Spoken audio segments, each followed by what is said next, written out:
Órale! Bienvenidos and welcome to the Familia FFB podcast. This is your host, Jorge Martin. We are hot and heavy in the NFL Insider Series. Familia, it's right here. It's right here. We're having a good time on there. So you make sure you're following us on YouTube. Give us a like, give us a subscribe. We're going 32 for 32 on this one. And it's just, it's going to be caliente as has been. This is fourth year in a row that we've been doing this. And it's just, we get so much great insight from our NFL insiders. You're not going to want to miss an episode. So make sure you set those notifications up and let's get going. And right now we're going to get going with our amigo Matthew Coller of Purple Insider, purpleinsider.com, Purple Insider, the podcast. I mean, he is right that. I mean, he is he's our insider for everything that comes to the Vikings. So mi amigo, you're in the Great Lakes right now. We've talked a little golf beforehand. I mean, this is party time, but you know what? We know that training camp is going to be coming. So I really appreciate you joining me here on this one.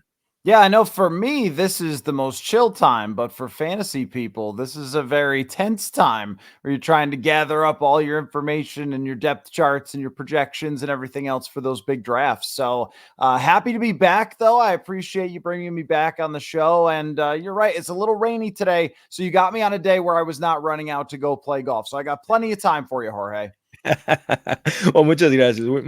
Well, it's good that we got plenty of time because the fact that, I think we're going to be talking about two quarterbacks in this one, not in a super flex type of way, but really the fact that, the Minnesota Vikings signed Sam Darnold, who's still surprisingly 26 years old.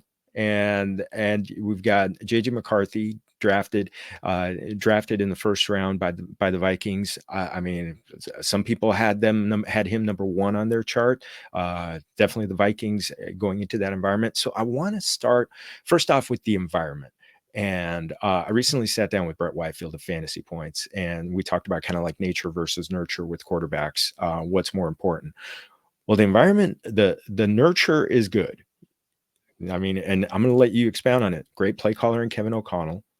You got all-world receiver maybe the best receiver in the NFL in Justin Jefferson. If not, I don't think more than three people are being in are in a roll call on that one.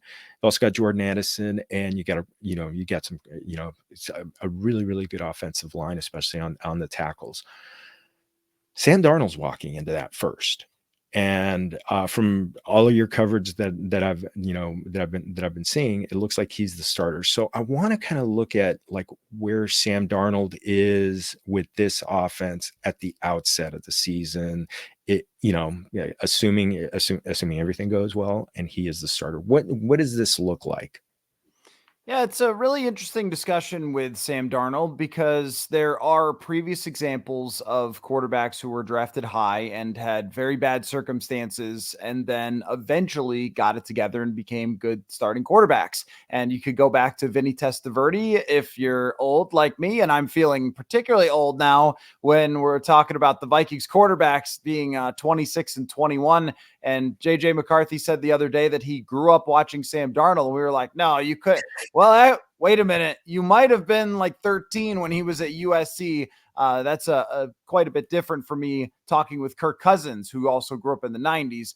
Like I had before. But the point just being that Sam Darnold is extremely young, and there have been examples of this before. Jake Plummer did it when he went from Arizona to the Denver Broncos with great circumstances. You remember those running games, those wide receivers that he had. And then the recent examples are right there for you. Geno Smith was a guy who was a punchline in New York, a huge bust, really struggled so much over his first couple seasons. There was almost no statistical evidence that guy would ever be even a halfway decent quarterback. And then he's been a good starter for the Seattle Seahawks over the last 2 years after having some time on the bench, maturing, staying in the league, continuing to fight the fight, and then got his opportunity. And then you saw it with Baker Mayfield as well. I think Baker Mayfield's a little bit different than Geno Smith because he did have success. He was a Chad Henne scramble away from another playoff win. And so he had a little bit more success in his past than someone like Darnold or Geno Smith. at the same time, it's hard to talk yourself into someone who has such poor numbers. I mean, when you run the career quarterback rating through the number of starts that he's had, he's at the bottom. I mean, there's not many quarterbacks who have started this many games and performed this poorly. And yet I watch in minicamp and in OTAs, and he looked very good. He looked very comfortable, very in command of the offense. He was making a lot of great throws. The arm talent is absolutely there. The ball, it moves through the air, but he also has touch on the football. And when you look at the end of his time in Carolina and then his start in San Francisco, where he actually did get to play with good players, you see a pretty decent quarterback. I mean, he's someone who went 8-9 for the Carolina Panthers, and a team that had Matt Rule, then fired its coach. And then, I mean, it was just a total disaster there when he was in Carolina. So I think that there is some reason still to believe that Sam Darnold, under these right circumstances, could be a good quarterback. I guess the question is how good of a quarterback he could be, because even in Carolina, when he won a handful of games, sometimes it was really up and you were blown away by the arm talent that he has. And sometimes he threw totally inexcusable, inexplicable interceptions, trying to do too much, throwing off the back foot, flinging it into traffic. And if he doesn't do that, then I think, those margins between a poor starter and a decent starter are pretty small. And I've always thought that if you're the 15th best quarterback in the league, you can rank 10th or you can rank 25th depending on what you have around him. And when he was in Carolina, his number 2 receiver was Terrace Marshall. And when he was in New York, we're talking about Jamison Crowder, Robbie Anderson. Like, these guys are just guys. And the coaching in New York was not exactly ideal either, with Adam Gase as his head coach. You just couldn't have asked. I mean, if you made a list of the worst coaches of the last 10 years, he's got 2 of them. And I was very impressed with the way that he went out to San Francisco, won the backup job, just did his job there. You didn't hear any noise about Sam Darnold. And I think it was a really good reset for his career, and really good for his career to have great coaching for a season. I think Brian Griese's out there. He was a guy that, had to kind of grind his way to being an NFL starter and so forth, and has a lot of respect in the league. Kyle Shanahan. So you can learn a lot in a year. And it's so funny because during draft season, we were talking about the ages of the quarterbacks and how old Bo Nix and Michael Penix are. And when these guys start the season, Sam Darnold's only like 2 years older than those guys who are rookies. So, I tried to kind of go back and forth with the logic is absolutely there. I watched Justin Jefferson drag Nick Mullins to 2 games where he threw for 400 yards, and they were right in it with the Detroit Lions, who went to the NFC Championship game and probably should have won it. The Vikings were right there with Nick Mullins, who is nowhere near as talented as Sam Darnold. But it doesn't totally pass the sniff test to just say, oh yeah, I think he'll be great, because there isn't any evidence of that in the past. And yeah, that's the thing. That's the thing I keep talking about. Is like, did he have such bad coaching that it's and bad weapons around him that it set him up for failure? And now that things are, and you mentioned it right there, Nick Mullins, Joshua Dobbs. I mean, we were going nuts on him on the waiver wire that, in fantasy leagues. So that just has me thinking, it's possible. I live in LA, so I saw him be great at, it was kind of like a Brett Favre, a college version of Brett Favre, just kind of like that swashbuckling, taking chances. He's got some mobility. So, it's got me thinking. I know they've got kind of a tough, opening to the schedule on this one. So, kind of like, and I told you pre-show, another fantasy podcast was talking about 3.5 games as the over under, and everybody was taking under on this one as far as when JJ McCarthy would go. But, I look at that, that bye after 5 games, and then, home, then a game against Detroit there. Could that be the target? I mean, or if, but then again, could he play well enough that he just keeps the job? Because the reason why, one last thing on Darnold, it's kind of like this may be his last shot. And I remember an old baseball scout once saying that ball players of all ilk, when they have the mortality of their career staring at them in the face, they respond. The ones that have it respond. So we don't know if Sam Darnold has it or doesn't have it, but it could be interesting. But is that 5-game mark kind of like, is that bye week kind of like your first marker as to when it might be the JJ era?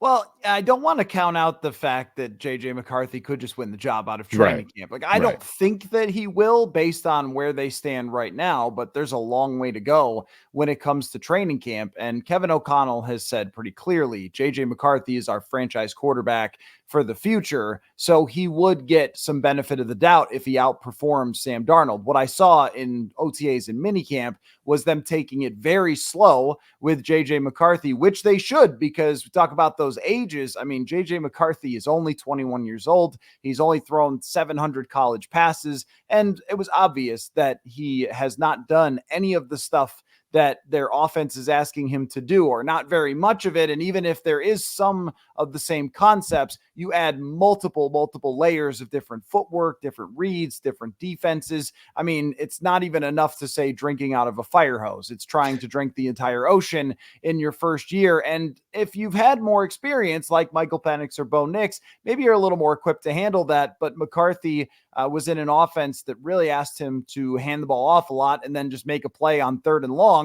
So they want to have him being, a guy who's ready to take on an offense that, as we know, Kevin O'Connell is going to put everything on the shoulders of the quarterback. We saw it even when Nick Mullins was starting. They didn't dial it back from how much they passed. Even when Josh Dobbs was starting, they threw, I think, 36 passes in a game against Chicago where he threw 4 interceptions. They didn't even stop passing after he was throwing interceptions. Like, this is Kevin O'Connell. He's going to throw the ball. He's kind of like Bruce Arians, no risk it, no biscuit.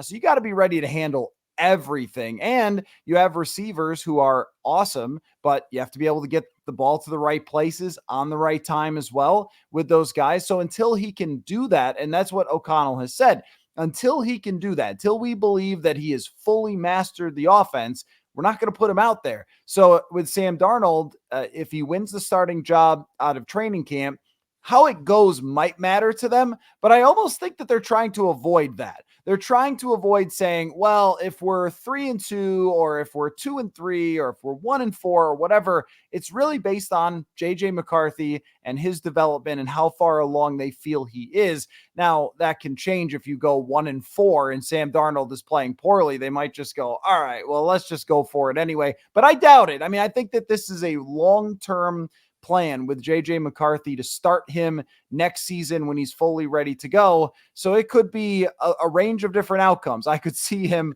winning the job out of training camp and they're blown away by how much progress he's made. By the way, JJ McCarthy said he's not going on vacation. He's just staying around Minnesota, going to the facility every day, trying to be prepared for training camp. So this is the type of kid who everything is about football to him, and it wouldn't be terribly shocking if he had it click in pretty quickly. But if it doesn't, they're not going to just say, all right, well, it's week 5. We haven't done very well with Darnold. So get out there, kid. Let's see what you can do. That's what's nice, I think, about having a plan from the outset, and also job security. I don't think that Kevin O'Connell feels like he's under the gun for this year. Like, oh, I have to win, or I have to get the rookie out there, or I'm going to get fired. I think that everybody in the organization understands this was the plan from day one, to be patient. But I mean, you have to make a real pie chart of the different percentage chances of these things happening, because it's hard to say which is more likely. Like, I don't think it's as likely that he could win it out of training camp versus Sam Darnold, but could he be in after the bye? I also, when the schedule came out, looked at that and said, that seems like the place that it could happen. But if Sam Darnold is rolling and he's playing pretty well, then that would keep JJ McCarthy on the bench. So the range of outcomes here, normally when people have brought me on over the last 6 years to their shows, they're like, well, what's Kirk Cousins going to do? And like, what Kirk Cousins is going to do. He's going to do the same thing he does every year. This year, I'm like, I don't know. There's so many things could happen here.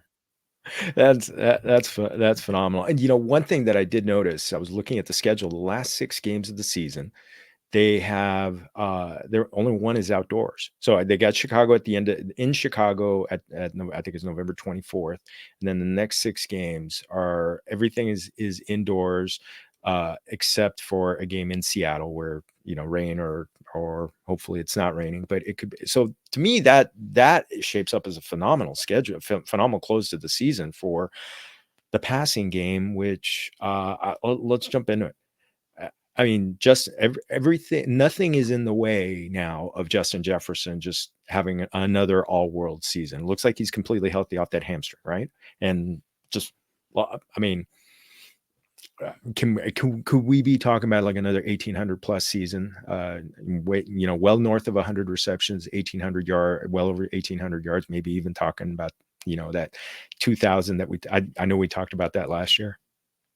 Yeah, I mean, of course, staying healthy is a big part of it, and he Yeah, was banged up a little last year, but he had never had anything like that before, kind of just a fluke type of injury. And then when he came back, he was clearly 100% because he shredded teams when he returned, as he always does. He is the most unstoppable receiver in the NFL. I think you could make an argument for Tyreek Hill as well, but I think the way that Justin Jefferson does it, that every part of his game is strong. And there was a cool chart that I saw that I included in an article not too long ago from the Twitter account Football Insights. It took some PFF data and looked at how receivers performed against man and zone coverage. And Justin Jefferson was far and away ahead of everyone as far as performing in both of those areas. He was comparable to Julio Jones, which actually makes a lot of sense, even though he's not the same size as Julio Jones. It's just one of those no answer type of players. He can go short and run after catch. Intermediate, he's unstoppable. And then deep balls, he's one of the best in the entire NFL if you're throwing it down the field. The real question just comes down to, are they going to get him the football? And I think when it comes to Sam Darnold, though, when you look back at his performance with DJ Moore, that was a guy he was just throwing it up to all the time. He relied a lot on DJ Moore. It's really the only good receiver he's ever played with. And when he did, he was like, I'm throwing to that guy. And I think the same thing will be the case. The entire offensive scheme that Kevin O'Connell has designed is built for and around Justin Jefferson naturally. But it's truly, it feels like every play is designed to go to Justin Jefferson. And he's put so much work, Kevin O'Connell, into finding different ways to deal with all of the coverages that opponents throw at Justin Jefferson, and everything is there to work to get him one-on-one matchups, to get him open opportunities.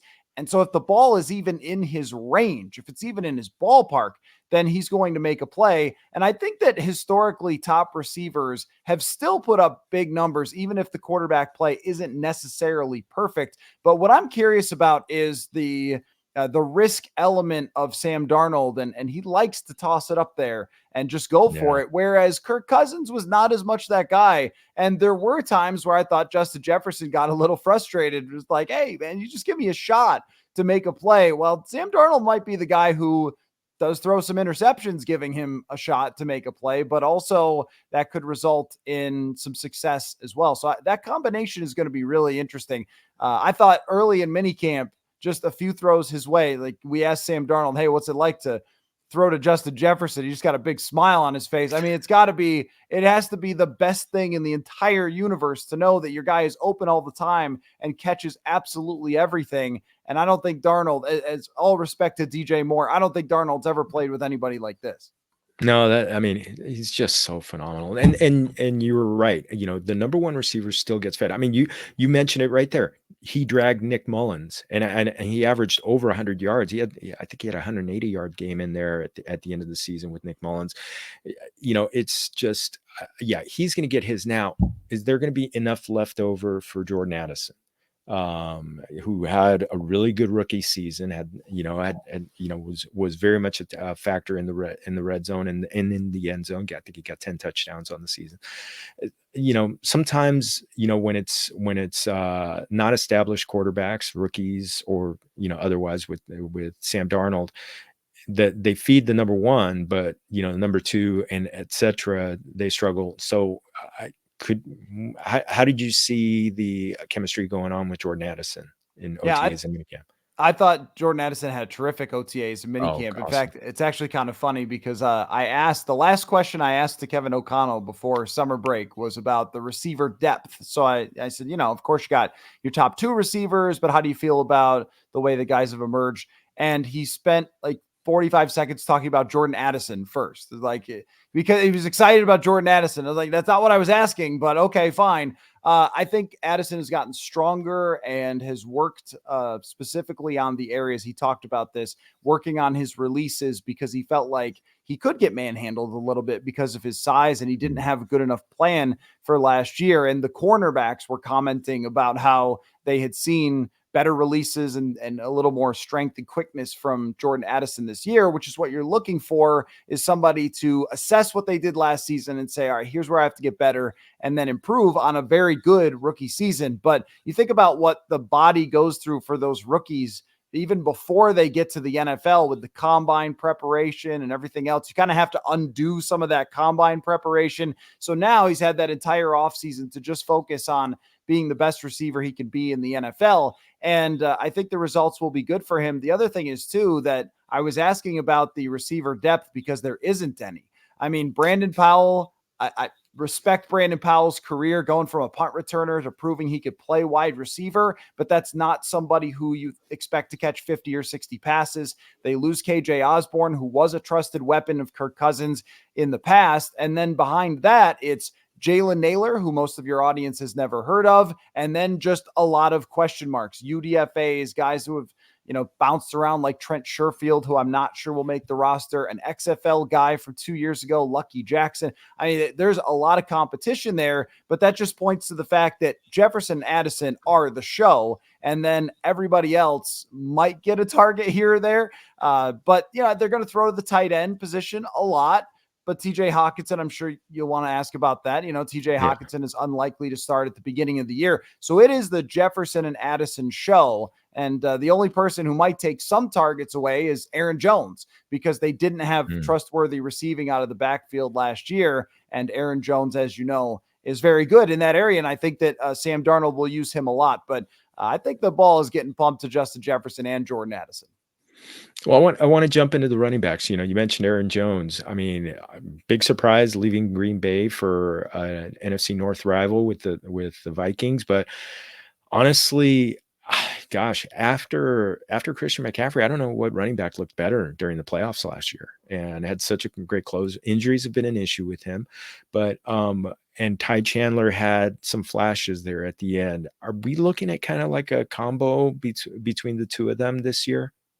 I think so. Yeah. I mean, Aaron Jones is the alpha dog. He's the guy who's been around. And when you look at all-time yards per carry, Aaron Jones is right up there, 5 yards per carry for his career. And against the Vikings, he averages 5.8 yards per carry. So they're very happy, very, very happy to have Aaron Jones in their building and not shredding them in the past. I mean, because if you were talking about Vikings villains over the last maybe 5-6 years, Aaron Jones would be in the top 5 of that category.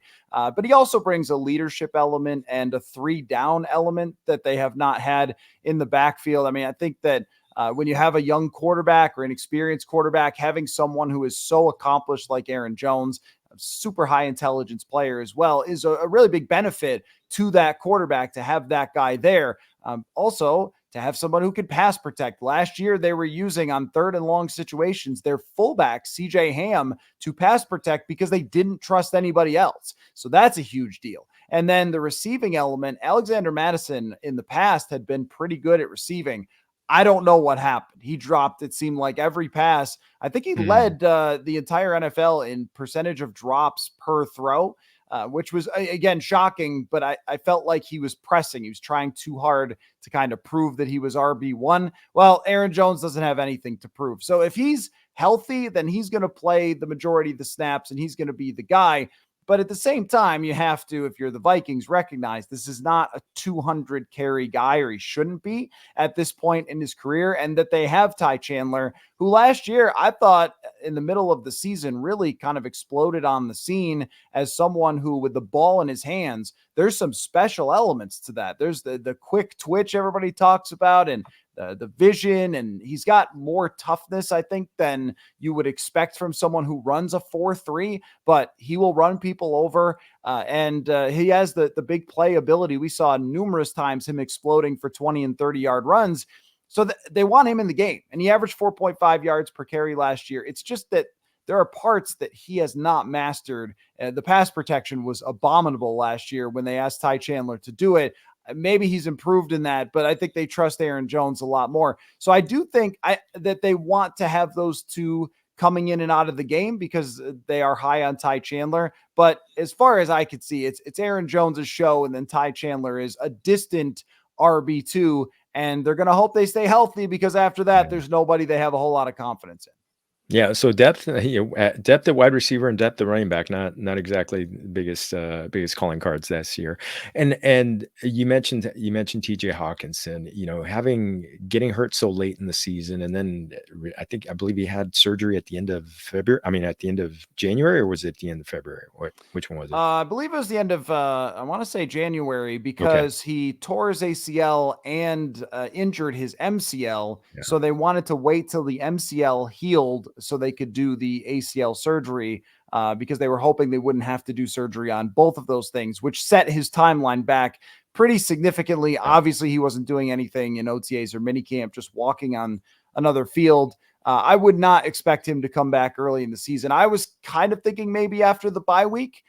Could be a potential target if he's ahead of schedule. But yeah, when we asked him about, hey, is there any chance you could play week 1? He kind of went, yeah, well, we'll see. But I don't think so. And then you have to ramp that player up as well. But it is interesting from a fantasy football perspective that they have brought in Robert Tonyan, who had some big years with the Green Bay Packers. And if we were naming all the winners of minicamp and OTAs, which I know what that means, but just saying, obviously Justin Jefferson would be number 1 because he made $140 million. Number 2 might be Robert Tonyan because he was out there every day making plays and looked like he's in very good shape and was, I think, the best tight end that they had in the entire spring program. So there's a decent chance that Robert Tonyan kind of tries to take that role of TJ Hawkinson. And he's more like TJ Hawkinson as a receiving tight end than Johnny Munt or Josh Oliver, the two other guys they have,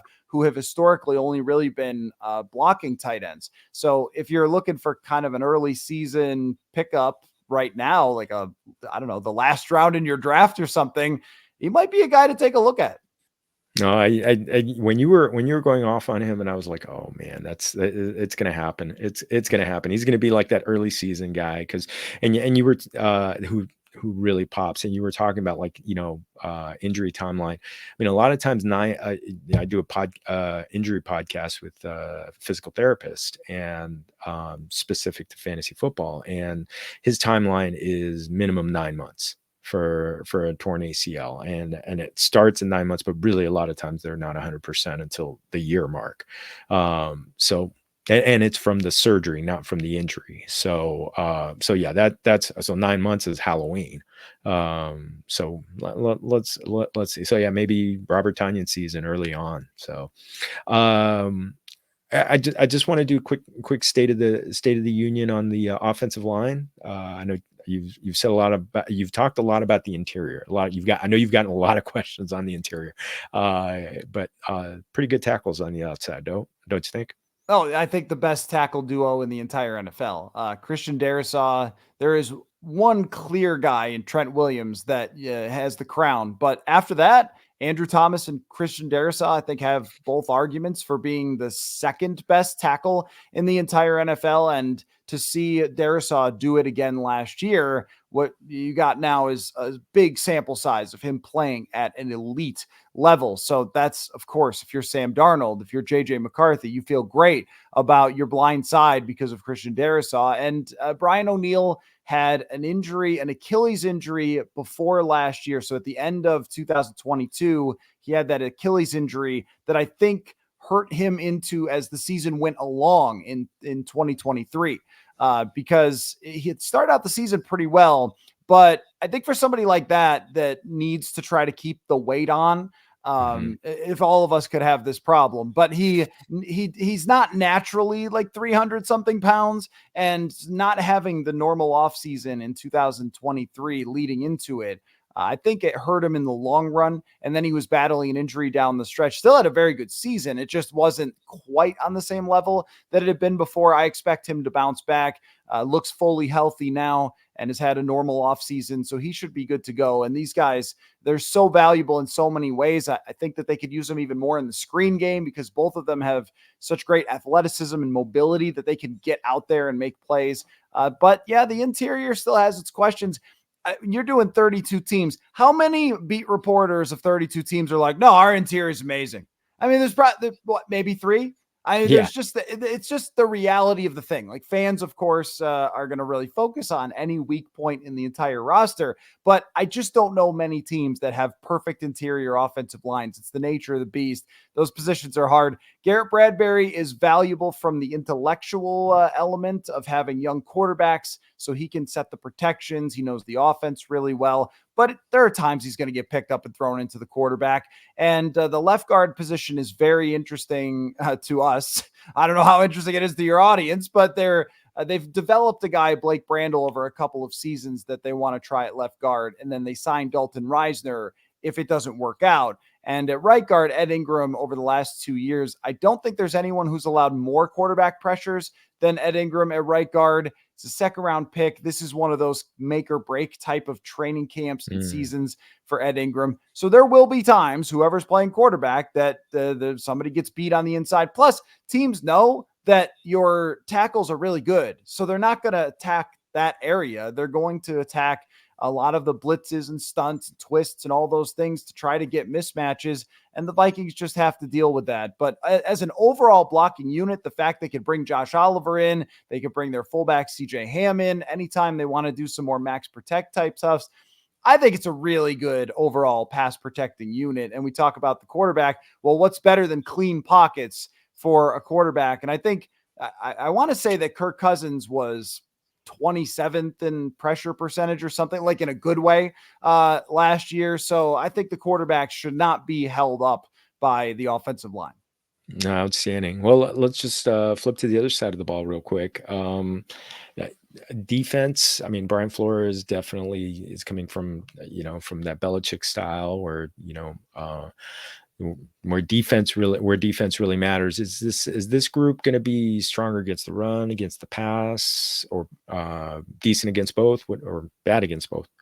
Yeah, I mean, it's always interesting with Brian Flores because he's like the definition of more than the sum of the parts. Like he can get more out of what you have than if you just rolled everybody out there and played an average regular defense. There are some teams that I've seen in the past that had so much talent, you could play whatever and they would be great. And I've also seen when Ed Donatel was the defensive coordinator, they had way more talent than their production. But last year, that roster, when you go player for player, you go, I don't know, man. Was this defense 24th? I think they finished 12th in points against.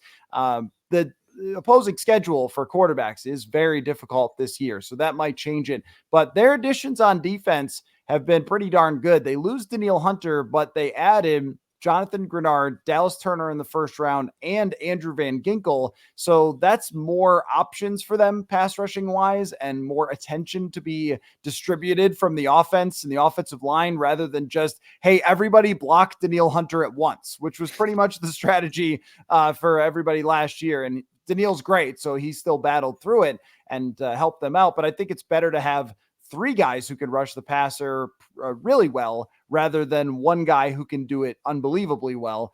The interior, the defensive line, still a major issue. Harrison Phillips and Jerry Tillery there. That's not very inspiring. But they did add Blake Cashman, who had a great year last year for the Houston Texans. That's an upgrade over Jordan Hicks. Jordan Hicks, another one of those guys that you respect as a veteran who's gritty, kind of classic inside linebacker type.